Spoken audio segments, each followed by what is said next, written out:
અમરેલી નગરપાલિકામાં થયો ભડકો। અમરેલી પાલિકાના 17 સદસ્યોએ પાલિકા પ્રમુખ સામે અવિશ્વાસની દરખાસ્ત મુકાઈ। ભાજપ શાસિત પાલિકા પ્રમુખ બિપિન લીંબાણી સામે અવિશ્વાસની દરખાસ્ત મુકાઈ। અમરેલી પાલિકાના ચીફ ઓફિસર અને અમરેલી કલેક્ટરની લેખિત અવિશ્વાસની દરખાસ્ત મુકાઈ।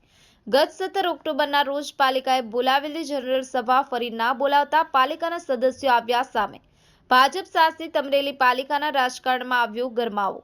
પાલિકા પ્રમુખ સામે અવિશ્વાસની દરખાસ્ત આવતા અમરેલીના રાજકારણમાં ખળભળાટ।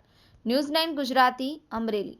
અમારો કાર્યક્રમ ગત નગરપાલિકાનું બોર્ડ જે 17/10 બોલાવેલું હતું તે એક દિવસ અગાઉ કોઈ કારણ આપ્યા વગર બે ગેરબંધારણીય રીતે મુલતવી રાખવામાં આવ્યું હતું, જેથી કરીને એને ખ્યાલ હતો કે બોર્ડ લઘુમતીમાં છે, સભ્યોનો વિરોધ હતો।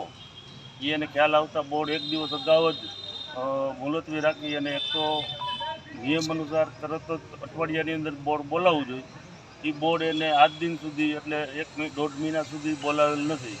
તો વગર ફક્ત કારોબારીની સંબંધથી પોતપોતાની રીતે મનસ્વી રીતે જે વહીવટ ચાલુ છે એ અમારા સભ્યોનો તમામ સભ્યોનો વિરોધ છે।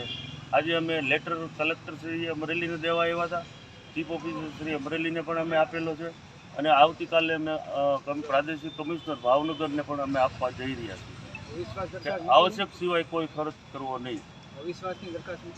અવિશ્વાસની દરખાસ્ત પણ અમે મૂકી છે ચીફ ઓફિસર શ્રી પાસે, કલેક્ટર શ્રી પાસે અને આવતીકાલે ભાવનગર ખાતે પણ અમે અમારી અવિશ્વાસની દરખાસ્ત રજૂઆત કરવાના છીએ।